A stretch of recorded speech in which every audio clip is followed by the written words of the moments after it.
Hello, everybody. Thanks for joining us for another edition of Rocco Million Live. Today, I got a very special guest, John Kiriakou, American hero, CIA whistleblower, the only man to do time over our nation's torture program. He did time for exposing that torture program. Well, the director of that torture program, Gina Haspel, Bloody Gina, as they call her, was promoted to, run the CIA. So that should tell us all we need to know about the morals of our government. But today I want to talk to him about the state of our democracy. Specifically, I want to talk about how our for-profit imperialism and military-industrial complex tie into our domestic police state apparatus, and more importantly, how we as a society collectively accept this status quo and not only think it's okay, but in many instances think that this is necessary for a functioning democracy, which is, nothing could be further from the truth. So, I got John Kiriakou here today. John, how are you holding up? How's your family doing, being the subject of such a vicious prosecution? How are you dealing? Thanks, Rocco. It's been a long road, but finally things have turned around for us. This whole nightmare started in 2012, January of 2012. I ended up going away from early 2013 to early 2015, and it's taken me 3+ years to get back on my feet again. Wow. Yeah. That is something. I mean, I can't get over and how they put you in jail for simply doing the right thing. And, your superior, Gina Haspel, was promoted to head the CIA. Yeah. And people will still speak as if you did something wrong in the mainstream media. And I also want to point out that you have a radio program, Sputnik News. Mm-hmm. And how could the people watch you, and where do they go? And, can you tell us a little bit? If you're in the Washington, D.C. area, it's on from 4 to 6 every day on 105.5 FM and 1390 AM. Everybody else can find it on iTunes, on iHeartRadio, and on Spreaker. Awesome. Okay, so let's just jump right into this. So first of all, your actions caused cataclysmic change in our government and status, with the status quo. Your actions, your sacrifice exposed our nation's evil that was being carried out in our name. Actually, your actions got the ball started for Congress to very publicly denounce torture again and make it illegal again. Although you say many times it was illegal from the beginning under Geneva Convention and even in the Uniform Code of Military Justice. Torture specifically is already illegal. So, and what I want to talk to you about today is the first part I want to talk to you is I was watching one of your TED Talks. It said, I think it was a TED Talk, but you were talking about you were the only person to refuse these new enhanced interrogation techniques out of all the section chiefs or all the different your peers. You were the only one to really refuse those torture techniques, and it brought to mind the Lucifer effect. I don't know if you've ever heard of this, but Dr. Lombardi had a study, to make a long story short, and it talks about how good people, even good people, do horrible things when they're ordered to do so by perceived authority, especially when that authority is crown and country. Yeah. So can you talk a little bit about that and how easily people go along with the status quo? Oh, yeah. It's also called the banality of evil. I'm very sad to say that 14 of us were asked if we wanted to be trained in these torture techniques, and I was the only one to say no. And the reason that makes me sad is because most of these other guys were my friends. These are people I socialized with. These are people who my kids played with their kids, people that I trusted and liked. And then I realized that they were willing to commit unspeakable crimes. And it's not just what the Justice Department approved. It's not just, smacking somebody or pushing them against the wall or even waterboarding. But the CIA killed people during these interrogations. They weren't allowed to kill people. They weren't authorized to kill people, but they did. And nobody was ever prosecuted. No one was ever reprimanded. In fact, everybody that was involved in those deaths was promoted in the end. But, I say in my speeches all the time that you've got to, when you join the CIA, you've got to go in there with your own set of moral values, because they're not going to teach you morality. They're not going to teach you right from wrong. What they do is that they try to convince you that everything is a shade of gray, right? They want you to push an envelope. They want you to bend the law. But some things are not a shade of gray. Some things are black and white. And this was black and white, right and wrong. And to me, as soon as he described what these techniques were, I said, this is wrong. This is a torture program. You can call it whatever you want. It's a torture program. And I said, I want no part of it.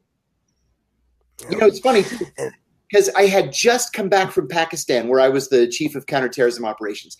And I had led the capture of Abu Zubaydah, who we believed at the time was the number 3 in Al-Qaeda. And as soon as I got home, they asked me if I wanted to be trained in this torture program. And I said no. And so my promotion panel met just a couple of weeks later. And I was actually passed over for promotion. Here, I've just captured the number 3 in Al-Qaeda, and I'm passed over for promotion. And one of the guys who was in the promotion panel meeting pulled me aside and said that they had said that I had, these were the exact words, I had displayed a shocking lack of commitment to counterterrorism. Wow. Wow. Told me that it wasn't catching these guys that was important to them. It wasn't even necessarily disrupting the next attack. It was being willing to dehumanize them and to torture them. Talk about Orwellian doublespeak. I mean, my God. But time too. I was angry and I was disgusted and I was shocked on 9/11 too. I volunteered a half a dozen times to go to Afghanistan before they finally sent me to Pakistan. But there were some things I just wasn't willing to do, and that was one of them. And we applaud you for that. And that brings me to the next question here, because when I watched some of your earlier stuff, it seems like you were still a little bit disillusioned, like we all were. We all bought into the war on terror and different things. And, and so it seems like you were actually for enhanced interrogation and different things when you thought that it worked. That's a common misconception. You're talking about an interview that I gave to ABC News in December of 2007. I think I was trying to be too analytic in that interview. And what I said was, I tried to make a differentiation. So what I said was that the enhanced interrogation techniques were torture. I said that we shouldn't be doing them because they were torture, but there was a secondary issue, I said, and that was the issue of whether or not it worked. And the CIA had been telling us from the very beginning that it worked, that they had developed actionable intelligence that saved American lives and disrupted attacks. That turned out to be a lie. But we didn't know that that was a lie until the CIA was forced to declassify the Inspector General's report. That report was written in 2005. It was finally declassified in the spring of 2009. And only then did we see that the whole thing was a lie, that the only actionable information that they collected was actually collected by the FBI before the torture program began. And what they did is they threw out all the FBI people from the secret site. And then they took the information that the FBI had been reporting, they put it into the CIA reporting cables and said, look what we got. This is what he gave us. It's incredible information. We're going to save American lives. But it was all just a lie. Unreal. Unreal. So you stood up for your morals. Even it has nothing to do with whether it's effective or not. You're against it on the moral ground. Yeah. That we as Americans, we don't get into the torture business. And not just moral ground, but also the legal ground. And the reason that's important to me is this. We're supposed to be a nation of laws. We're supposed to be a nation that's governed by a living, breathing constitution. Yes. And most of the time we're not. We pretend we are. The thing is that in 1946, we executed Japanese war criminals who had waterboarded American POWs. That was an executable death penalty offense to waterboard somebody. In January 1968, January the 11th, 1968, the Washington Post ran a front page photograph of an American soldier waterboarding a North Vietnamese prisoner. On the very day that picture ran, the Secretary of Defense, Robert McNamara, ordered an investigation. That soldier was arrested. He was charged with torture, and he was convicted and sentenced to 20 years in Leavenworth. Wow. Well, between 1945 and today, the law never changed. We changed. We sure did. And what 2002 did was it turned the law on its head. Now, just because Jay Bybee and John Yoo said that this program was legal because of their interpretation of the law did not make it legal, because nobody ever challenged the law in court. So it was my position then, just like it is now, that it was always illegal. And I agree with that. Illegal. I absolutely agree with that. It's just obviously, if you look at the law, I served in the military. I'm familiar with the Uniform Code of Military Justice. There's no gray area in that regard. No. That's the whole thing. But so you stood against terror. You stood on morals and ethics. But at the same time, we both we both bought the lie of the war on terror.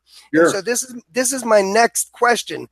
Do you see how counterproductive the war on terror is from Jump Street, being that we actually made and trained and funded a lot of these terror organizations from the beginning? It has been an unmitigated disaster. Everything from the so-called war on terror to the passage of the Patriot Act to NSA's new powers to spy on Americans, which the NSA charter specifically prohibits. The bottom line here, Rocco, is that over the long run, Osama bin Laden won this thing. He won. He wanted to force us to take our freedoms away. He wanted to impact our economy and to force us to voluntarily give up our freedoms. And that's exactly what we've done. I mean, just getting on an airplane now is almost prohibitively difficult, let alone walking into a federal building or something like that.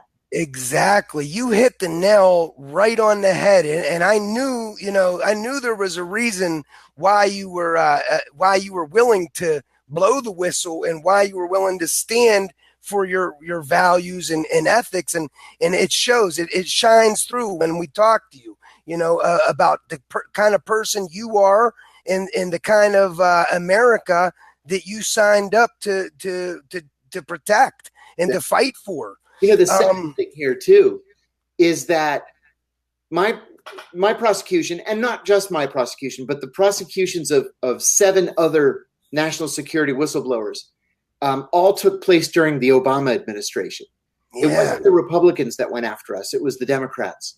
Yeah, just insane to me. But between the passage of the Espionage Act in 1917 and Barack Obama's inauguration in 2009, there were 3 Espionage Act prosecutions against Americans who had spoken to the press.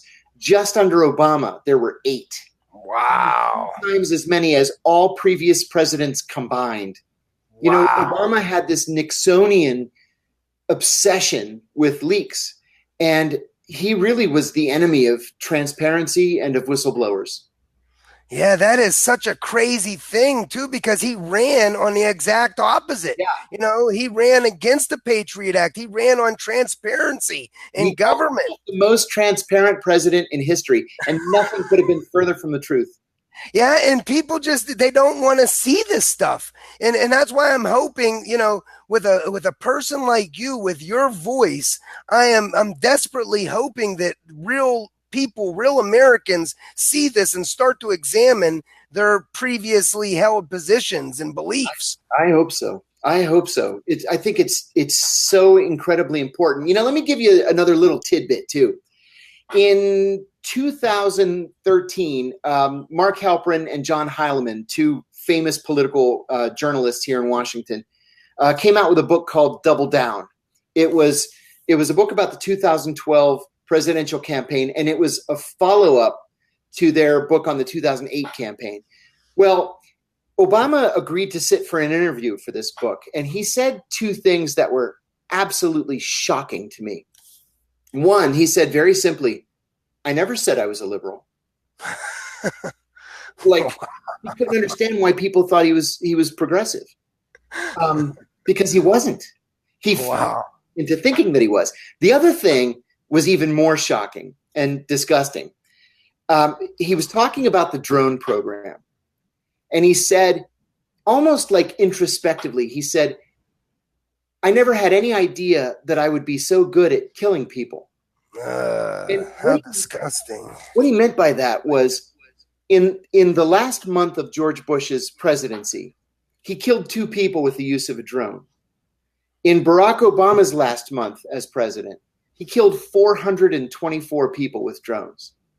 So it was Obama that made this wanton killing of anybody. And, it was the Obama Defense Department that made a decision that any male over the age of 14 was considered to be an enemy combatant. So you could be a 14-year-old kid just walking down the street in your village. You're an enemy combatant, and we're going to fire a Hellfire missile at you. And that's what we do. That is so sick. I mean, it completely takes away due process from the whole thing. Even American citizens, I mean, that's a thing too. Obama's the first president to kill American citizens without trial. Everybody's heard of Anwar al-Awlaki, very bad guy, Al-Qaeda's propagandist. I agree. I followed the guy's career. He was a very bad guy, but he's an American citizen. And as an American citizen, he has the constitutional right to face his accusers in a court of law. So yes, the bad guy that the Obama administration wanted us to believe that he was, lay out the evidence. Even if you try him in absentia, lay out the evidence so we can see it. We deserve to see it because we're Americans. But he didn't do that. He just fired a missile from a drone and killed him. To make matters worse, a week after we killed Awlaki, we fired 2 more missiles into the same village, and we killed Awlaki's 16-year-old son and his 16-year-old nephew, both American citizens. We have a policy of never apologizing when we kill people, accidentally or kind of on purpose accidentally. And all we said was that the targeting information was faulty. That's all that we said. But we killed those kids so that they wouldn't grow up and become terrorists. I mean, that's really what we did. And ironically, that's going to create more terrorists. Always, I mean, when you're always, I personally captured more than 4 dozen Al-Qaeda fighters after 9/11. Personally, I interrogated them personally. And I can tell you that almost to a man, they would say that they really had no beef with the United States until we bombed their village. And then we killed their dad, or we killed their sister, or we killed their grandmother. And then what else are they going to do? They have to take up arms against us because we're just wantonly bombing their village in a country that we're not at war with. You know? And that happens. That's kind of like what, when I was watching you and you were talking about capturing Abu Zubaydah and you were talking, and you were like, I was talking to this guy. He was crying like a little baby, and and I couldn't even hate this guy. He was pathetic. And you said he was just a young kid. He wasn't this sophistic mastermind, evil genius that they tried to make him out to be. He was a kid. He was only in his early 20s. And I said to him, he was bleeding to death in this bed as quickly as they could pump blood into him. It was just leaking out. It was in this big pool under his bed. We had blood all over us. And I said to him, I should hate you. I should want to kill you. And I don't. I said, you're pathetic. And I said to this FBI agent walked in. He came to bring me some food. And I said to him, this is the fearsome Al-Qaeda? This is what we're so afraid of? Exactly. They got lucky on one day. They got lucky one time. And then we built them up in our minds to be this incredible, omnipotent, omniscient terrorist force. And they weren't. They were just a bunch of bums and kids. Thank you. But more than that, I see it as the war on terror is completely a self-inflicted wound. Like we team up with right-wing extremist groups worldwide in proxy wars against left-wing socialist or communist movements. So whether you're talking about the Contras in South America, Vietnam and Cambodia, or Afghanistan, Afghanistan, or now Afghanistan in the war on terror. We go in and we fund, arm, and train the Taliban, and we call them freedom fighters. We call Osama bin Laden a freedom fighter, against big, bad, red Russia, because God forbid we get democracy in our workplace. That's really what this comes down to in my eyes. In the 1980s, in the mid to late 1980s, when Ronald Reagan was president, there was a delegation of members of the Taliban who were invited to the White House to meet with Reagan. And I know this because a former boss of mine was the translator for that meeting. And so one of the members of that delegation was a guy named Haqqani. Haqqani went on to ally himself with Al-Qaeda, and he's the leader of something that's now called the Haqqani Network.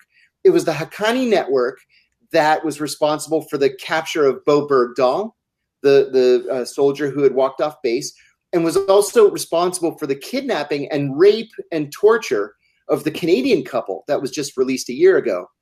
Here Haqqani was invited like a VIP to the White House because when they were killing Russians, they were okay.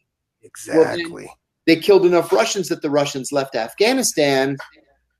And then what do you do with them, right? You've radicalized them. You've armed them. You've given them more money than they could ever count. There's a famous kind of semi-tongue-in-cheek thing we used to say at the CIA, that you can't buy an Afghan warlord, but you certainly can rent one.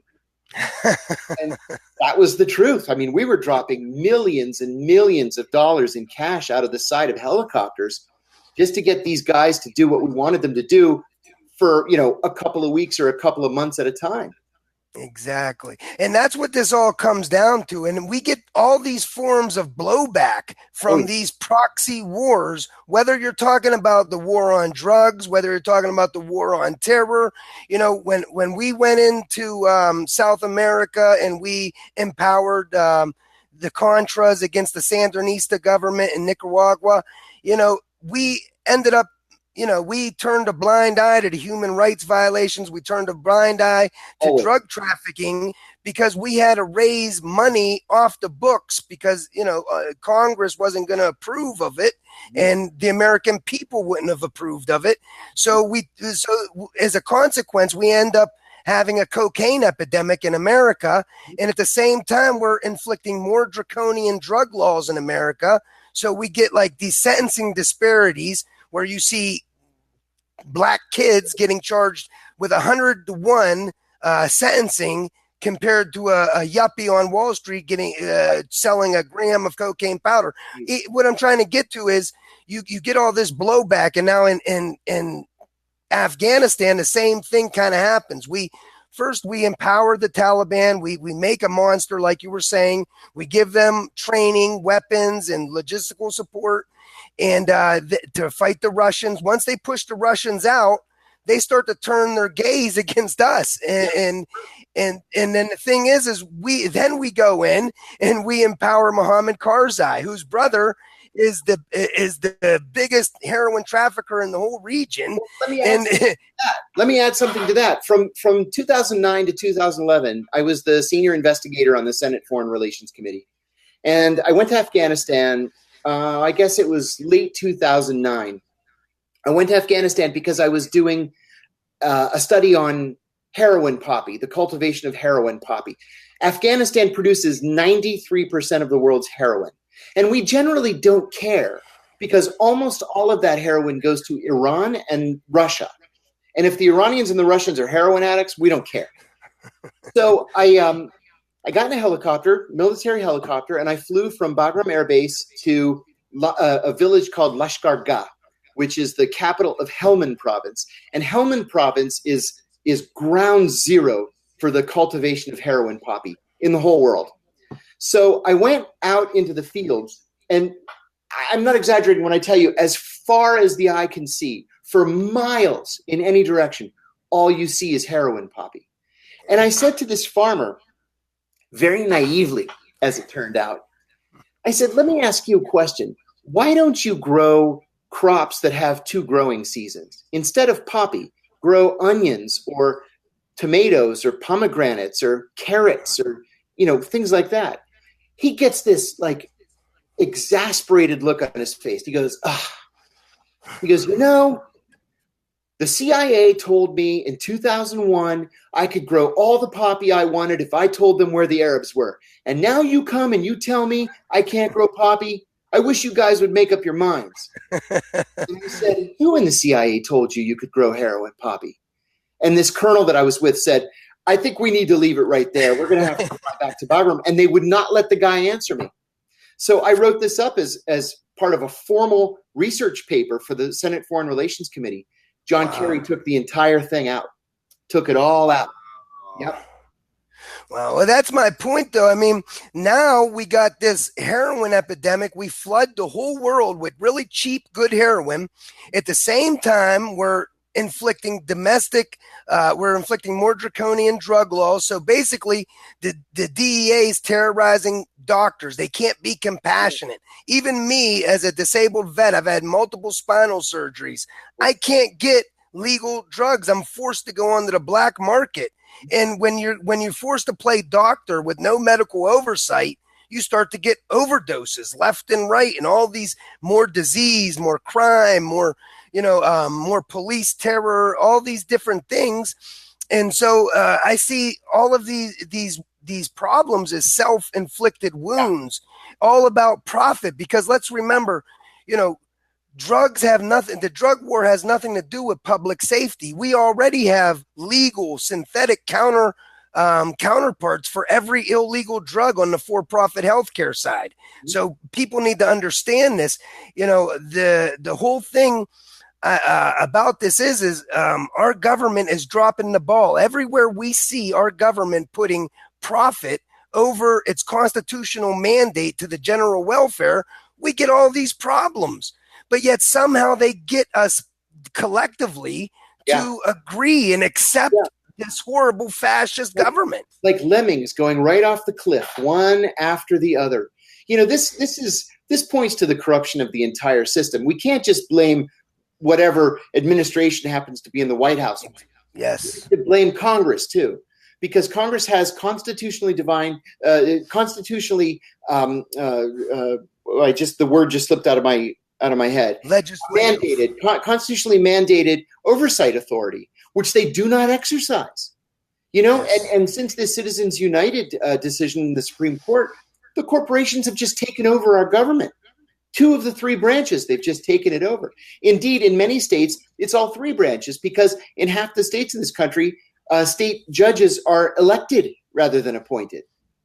So there's no end in sight until we change the very way that we conduct our elections. Well, I think education is the key. The change will only come from the bottom up. The people in power now, they don't care. They have no impetus to change. So The whole thing is, though, I was surprised to learn. I follow a guy named Dr. Joe Firestone, and he talks a lot about the Constitution and different things. And when it comes to Citizens United, Congress has Article 3, Section 2. It's called the Exceptions Clause. Right. Congress can make any law out of the reach of the Supreme Court. So if Congress wanted to, we can, in essence, overturn Citizens United tomorrow. Yes. But they don't want to, and they want you to think that their hands are tied. They're collecting millions and millions of dollars from the corporations. Yes. Part of the problem too is that the House of Representatives is elected every 2 years, and so they're constantly campaigning. You're constantly running for re-election, and the only way you could do that is with money. Now, media markets have become so expensive that to run for a job that pays $180,000, you need to spend $1 million or $2 million to win the election. In Florida, there's a Senate race going on right now between Bill Nelson, who's the incumbent senator, he's a Democrat, and the incumbent governor who's running against him, Governor Scott. And it's projected to be the most expensive political race in American history, other than the presidency, that they're each going to spend $100 to $150 million, again, for a job that pays $180,000. Yeah, something's not right there. Yeah, that definitely shows you. And then the other thing, Congress has a worse approval rating than herpes, yet they somehow get reelected over 90% of the time. Yeah, did you know Congress's approval rating as a whole, as a body, is the same as pedophiles? Yeah, same approval rating. Yeah, and yet they get reelected over 90% of the time. Yeah, something because people hate everybody else's congressman. They love theirs. It's the same when they want to stop pork. They want to stop the pork projects everywhere except for your district. That's right. But so what we like to talk about, we focus on economics at Real Progressives, because all problems in our society have their roots in economics and they have their macroeconomic solutions. Now, I don't mean we could ever have a utopia where there's no problems, but we can definitely have a better society than we have today. And one of the big things that we advocate for is a federally guaranteed living wage job program for every single person that wants one. All right. Because when you learn economic truth, you understand that government never needs to look for money. Article 1, Section 8 mandates that our Congress mint and tax for the general welfare and common defense thereof.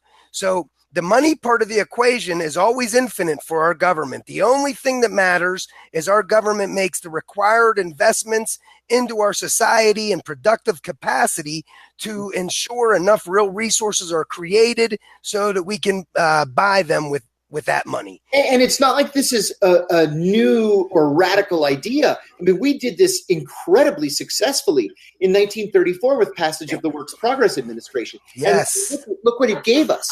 We have bridges and post offices and hospitals and other buildings that were built by the WPA in the late 1930s that are still standing and still in use.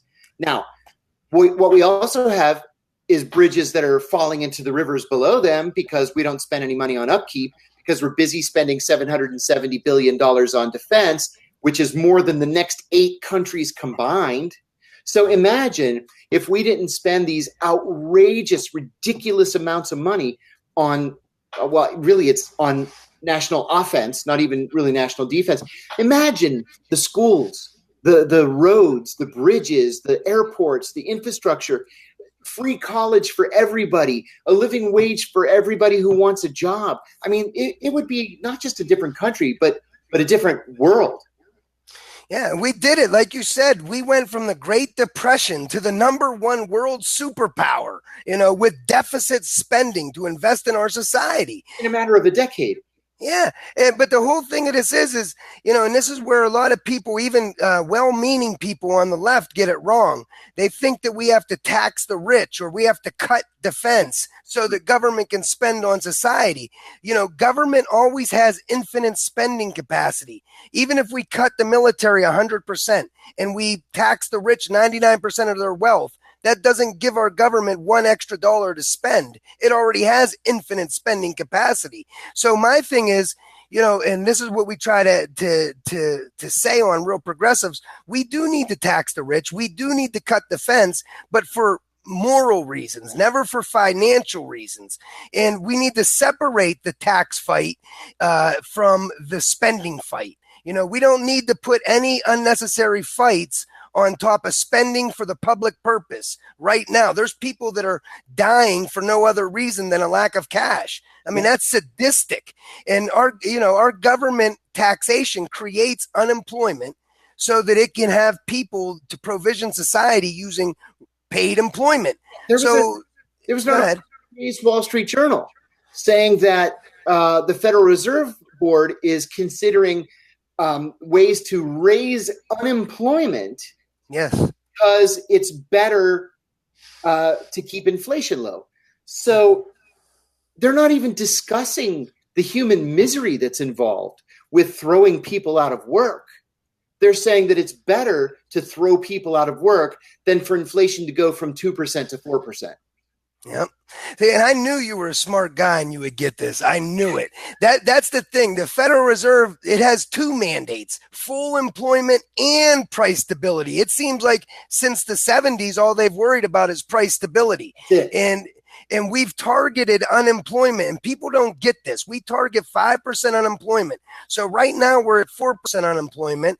That means that the Federal Reserve will raise interest rates to try to create more unemployment. This will get rich people would rather get free interest instead of expanding their business and hiring people. Yeah, so you hit the nail on the head. So that's the whole thing that we're trying to say. Well, we got millions of people that we're forcing to be unemployed and poor, even if every single worker had the best job skills, even if every single worker had the most motivation to work. If our government's targeting 5% unemployment, we're going to have millions of people forced to be unemployed and poor. And that's not how you get civil society. That's the opposite. That's how you get a dog-eat-dog world.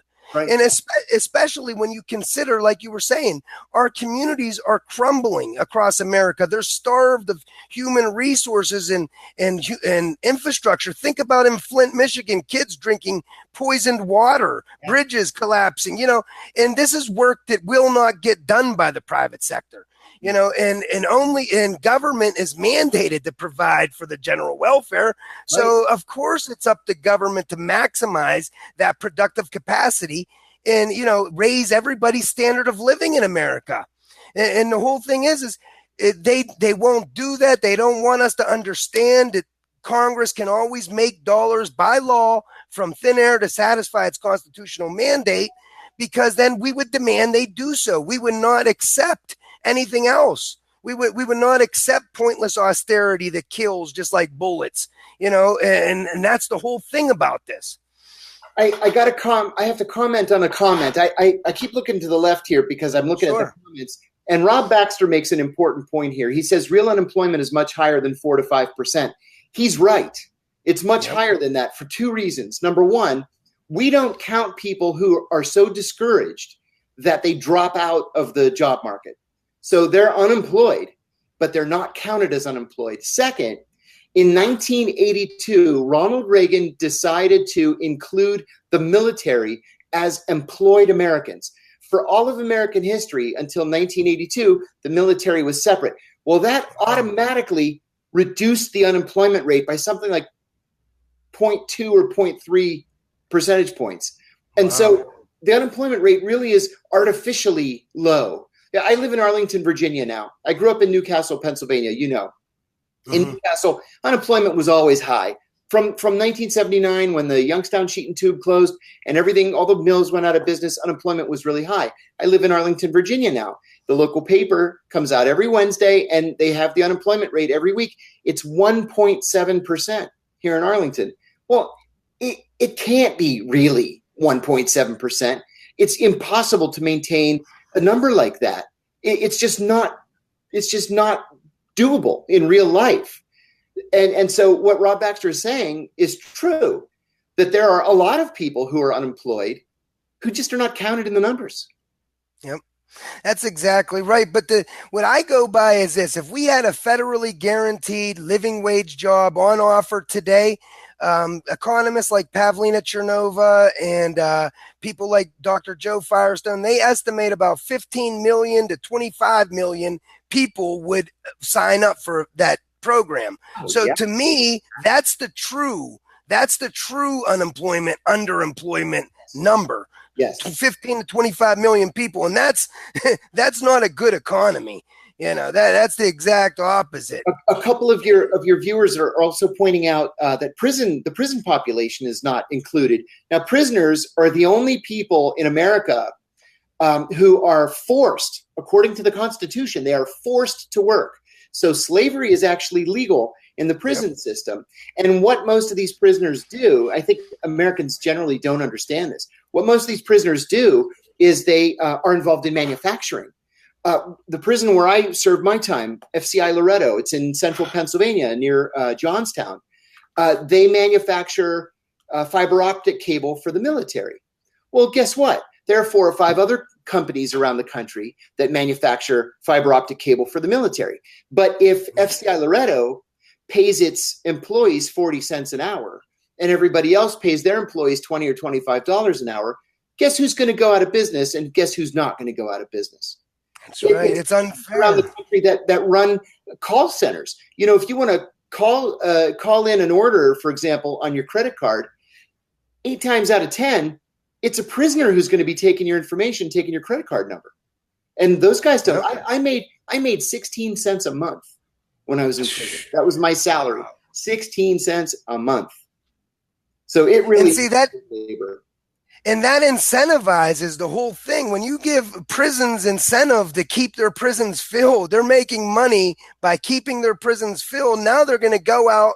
They're going like I know in Newcastle, they make sure they have prisoners in the jail. That's the only reason the jail agreed to build a new jail here. Not to get too far off the subject, but the problem with that, I mean, there are several, but the big problem with that is that most of these prisons that we're talking about, whether they're prisons or whether they're local jails, are privately run by CCA, Core Civic, it used to be called CCA, and Geo Global.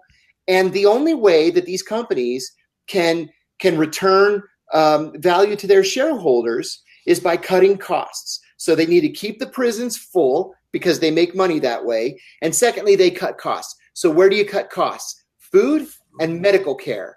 Yep. And that's why people drop dead every day in American prisons from preventable illnesses and diseases, because it costs them less if you just drop dead than it does for them to actually treat you and feed you human grade food. That's so true. And the whole thing about this is, again, this is another part where we see our government putting the profits at a 1% over its constitutional mandate to the general welfare. I like to say we privatize the public space and we deregulate everything. Yeah. We starve the economy of public spending to force us all into private credit just to consume production and survive. Because private credit always dries up, this leads to booms, busts, and bailouts that only help the rich. It's only capitalist economies that have recessions, Seriously, because that's the nature of capitalism. It's the boom bust cycle. Other economies, planned economies, for example, whether they're socialist or otherwise, they don't have recessions. And they usually don't. When they do, they're not as severe as the recessions that we get. Well, I'm glad you brought that up. I'd like to point out that even America is more or less a planned economy when you look at the fact that capitalism really only exists in the private sector, and only to the extent that our socially owned government allows. Our government owns the private sector with its ability to impose tax and be the monopoly issuer of the only tax credit dollars. Plus, it has its legislative authority, too. So just like China, nobody even owns property in America. We all rent. We all pay tax. And the only free market is the black market. Yeah. So in reality, capitalism's an illusion, and anywhere that we see capitalism or the for-profit markets hurting society, that's not even the fault of the 1% or the corporations. It's a fault of our government for not regulating properly, not doing its job. And this is where people get confused, and they think that, oh, well, and even on the left, good meaning people, they'll say, oh, we can't do nothing until we kill capitalism, or we can't do nothing until we tax the rich. Yeah, I hear that all the time. Yeah. And I try to tell them, look, it's not revolutionary to say we can't save lives until we kill capitalism. All right, we don't need to kill capitalism. We need to understand economic reality so that we don't fall victim to the lies and scare tactics that the ruling class use to keep us divided and fighting against our own interests. And once we unite, once we understand, even Republicans, once they understand their taxes don't have to go up to pay for other people's mistakes or to pay for increased in living standards, even Republicans are less likely to oppose public purpose spending. They love their kids too. They want to have good things. They want to have a nice society too. It's just right now, the ruling class, they know that if they can make people think that money is finite, then people are less likely to help someone at the bottom get more, because that would mean they get less. Or some game for these people. Or even think about the national debt. They're constantly trying to tell us this is some big burdensome thing. It's going to be a burden on future generations. But if you just look at simple double entry bookkeeping, the government's debt is our asset, and the non-government, those are dollars in existence. If our national debt was zero, we would have $0 in existence. That would be the only way the national debt could burden us. True. That's true. Yeah. I'm glad you're on the same page. Now, real quick, I want to go over. To finance the debt, we sell government bonds, which we have to do anyway to keep the economy afloat. Well, bonds. That's part of it's part of an obscure rule that we used to, when we were on the gold standard. Yeah. We had that, because if you would raise the net money supply without raising the gold that backs it, then you devalue your money. But we're not on the gold standard no more. So really, Congress doesn't even have to offset deficits with bonds anymore. If it was really a big problem, like they act like it is, we can just, do away with the national debt and just, have the Federal Reserve pay interest directly on reserves. So this is all, it's all a smokescreen to keep us accepting artificial scarcity in my eyes, and keep us fighting against each other so we don't unite. Yeah. To force our government to satisfy its constitutional mandate. And now, the one thing I think we all need to push for is a federally guaranteed living wage job program, because it destroys so many of our problems, so many of our systemic problems. And I'll just go through a few quick ways. Instead of fighting for a minimum wage per se, a federal living wage job program makes the minimum wage the living wage, without even a mandate to the private sector. Mm-hmm. Either they beat the federal living wage and working conditions, or they can't attract the labor workforce from the job guarantee. Now, it also restores democracy. It kills gerrymandering. It empowers minorities and LGBT and women. It does all of this with extreme mobility. If your city or local government doesn't treat you good, doesn't work for the common good, you could simply get up and go to a city or state government that does, knowing that you have a living wage job waiting for you wherever you go.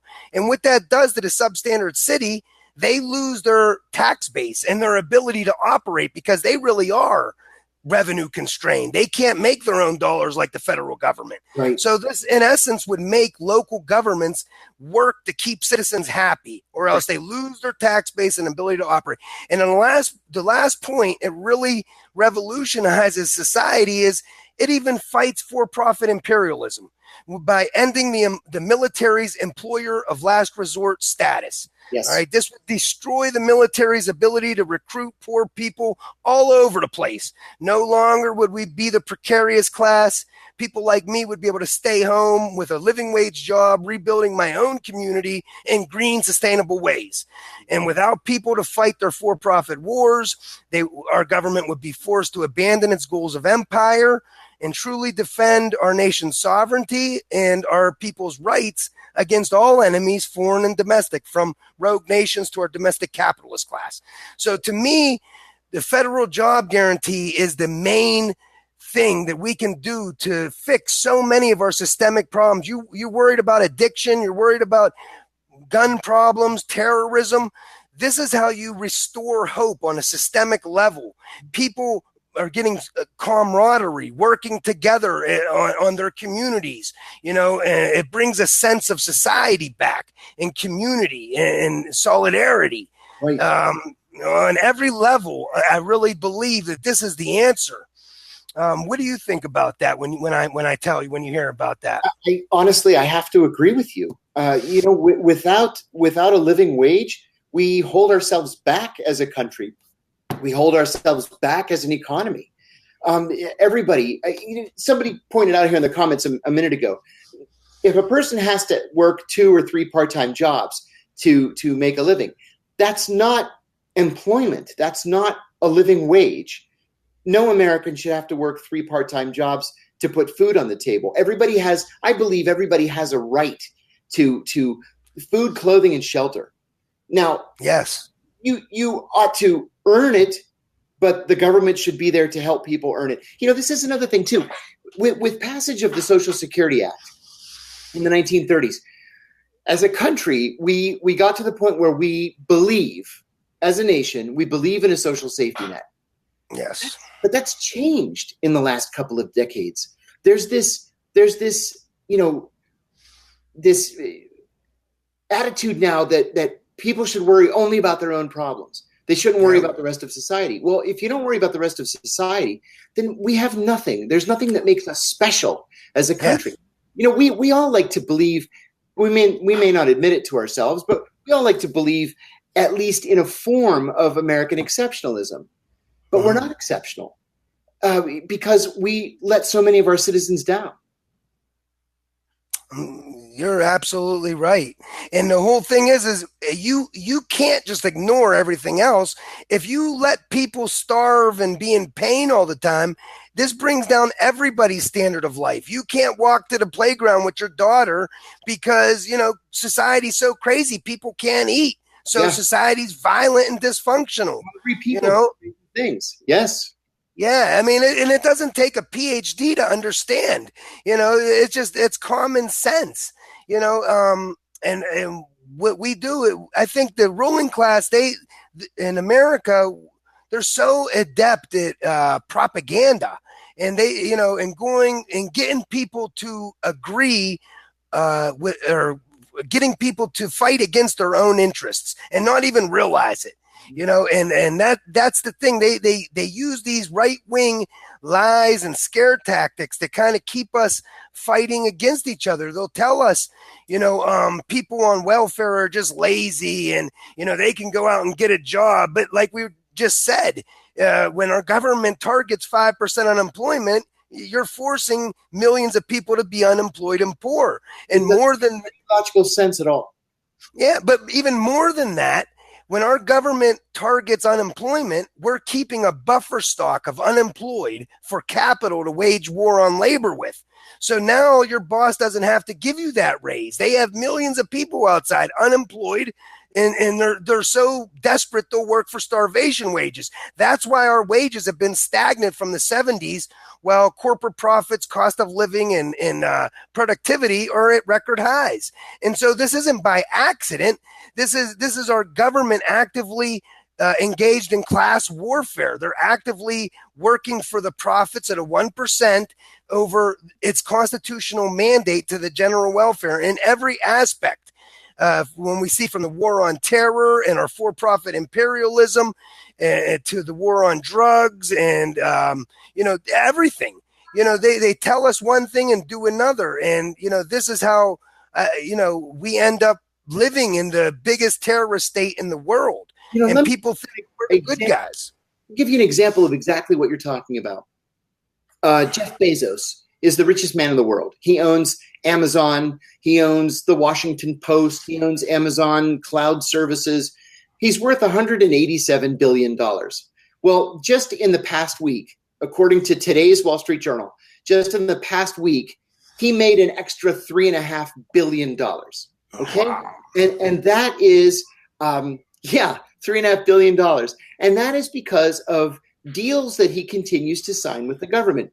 He signed a $400 million deal with the CIA to provide cloud services. He signed a $1.2 billion deal with the Pentagon to provide cloud services. And then at the same time, he owns the Washington Post, where he attacks Donald Trump every single day. Now, in Seattle, where Amazon is headquartered, the Seattle City Council a couple of weeks ago passed a new tax that would charge employers 15 cents per hour per employee. And that 15 cents would go to relieving the homeless problem. It would go to building low-income housing and to getting homeless people off the streets. Jeff Bezos went so crazy when this thing was passed that he threatened to actually pull Amazon out of Seattle. And so the vote to impose the tax had been 9-0 3 weeks ago. Last week, it was 7-2 to repeal the tax. And so they repealed it. Now, at the same time, Amazon employees say on websites like Glassdoor.com that they're non-union, they make barely the minimum wage, and when they're working in states that are not union states, the so-called right-to-work states, I call it right-to-work for less states, Exactly. they're not allowed to take breaks during an 8-hour shift, and so they have to pee in water bottles Oh my while God. they're working because they're not permitted to leave their station. Now, this is working for a guy who's worth $187 billion. Wow. That's exactly what's wrong with this country and with its economy. You're exactly right. That exactly shows how much of a danger this excess wealth can be to a democracy. You know, you look at Newcastle, Pennsylvania. We were just ruled, one of the only cities in the state that is allowed to grow the weed for the rest of the state for our medicinal marijuana program, because we're a distressed city, a lot of problems. Well, anyway, they give the contract to one company to go down Industrial Street in Mahoning Town and make one big company that'll bring about 30 to 50 low to mid-wage jobs. Now, had they just allowed individuals to grow marijuana and sell straight to the exchanges, you would have seen a huge boom. People would have been making money at the individual level, investing in in Newcastle. Tax revenues would have went up for Newcastle. Then they could have been investing those revenues back into the society. We could have completely jump-started our whole economy. And instead, we see our government work for the private profits of the few at everybody else's expense. Sure. And so this is what it all comes down to. If we could just, if we all just learn how our economy actually works from the macro level, not from the individual level. MMT was what I preach. It's counterproductive. I mean, it's counterintuitive, because how we think of our personal budget has nothing to do with the federal budget of the government, because they make their own dollars. We don't. But because it's such simple logic, literally, I'm a high school dropout. Anybody could understand this stuff simply by diving into the material. You could overcome any cognitive dissonance. Mm-hmm. And once you know how our economy works, you can't be fooled by any neoliberal, agenda or narrative that they want to use. You see right through all the partisan BS. And so this is how, if we had a public that understood, there is literally no way that our government would be able to get us to accept this artificial scarcity, this pointless austerity that kills so many people to begin with. So please, for all the viewers, look up Dr. Stephanie Kelton, look up Dr. Fidel Kaboub, look up Dr. Bill Mitchell, Pavlina Chernova, economist Ellis Winningham, even Republican economist Mike, I forget his name now, guy. I just went blank. But, even Republicans, when they understand our operational reality, Mike Norman, he's a Republican economist. He's to the left of anybody in the DNC. He's to the left of Bernie Sanders, and he's a Republican, because he understands how our economy works. You know, so it's MMT. I like to say it's non-ideological. It's just a simple description of how our economy works using scientific fact. And that only then can we unite and defeat all of these lies and scare tactics that keep us divided and fighting against each other.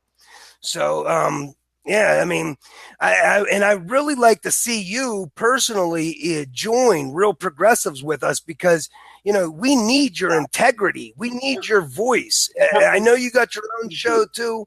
Yeah, happy to do it.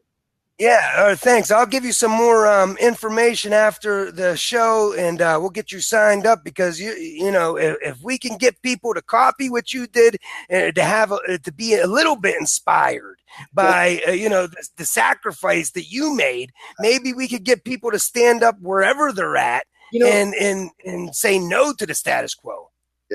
We hope. You know, the one thing that I'm most proud of, what made it all worthwhile, was in the summer of 2015, Congress passed the McCain-Feinstein Amendment, which formally banned torture, specifically those techniques that the CIA was using.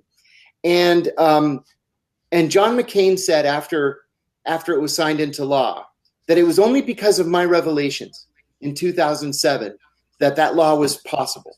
And so, you know what? As hard as it was and as long a road as it's been, it was totally worth it because now this is the law of the land. And at least I have that to be proud of. Absolutely, John. I mean, without your sacrifice, we might still be doing that torture program right now. As a matter of fact, I know we would. Imagine. Yeah, we probably would. And another thing, too, here I am sitting in my prison cell one day, reading a week-old copy of the New York Times. And there's an article, it's an interview with Ed Snowden. And Snowden said that he watched my case and he watched Tom Drake's case at NSA. And he said, Drake and Kiriakou inspired me to go public. Wow. I thought to myself, oh my God. I said, Ed Snowden is the most important whistleblower of the last, you know, half century since Daniel Ellsberg. And to have inspired somebody like him, we would have no idea that our government was spying on us had it not been for Snowden. No idea. So that made it worth it right there. It is. That and John McCain, they made it all worthwhile. Yeah, definitely. And so, guys, pay attention when people sacrifice their lives, when they sacrifice their freedom to bring us the truth, to show us what our nation is doing in our names. Please pay attention. Listen and reevaluate your previously held positions, previously held beliefs. Okay, what do you got to lose? Question everything. Exactly. Remember, they work for us. Exactly. And united, they cannot deny us. A working class united will win every time. They can't. We don't need to be violent. We don't. That, you know, all we got to do is unite in solidarity and general strike. That's all we got to do. We could force our socially owned government to satisfy its constitutional mandate to the general welfare of society first and foremost, just like we did coming out of the Great Depression back in the day. So thank you a lot, John. You want to close out? Anything to say in closing? Thank you for your support. It's great to talk to you. I miss Newcastle very much. You know, it's a great place. We miss you too. We miss you too. Like I said, I was just talking to somebody yesterday, and they went out of their way to say, "Make sure you tell him hi. We love him. He's a friend of he's a big friend of the family." Everyone I talk to about you has very good things to say. So keep up the good work. You're an inspiration. Thank you so much for coming on. I look forward to working with you again on Real Progressives. Thank you. And thanks to all of your viewers. Thank you. Thanks for your great. I appreciate that. Okay. Take it easy. Take care.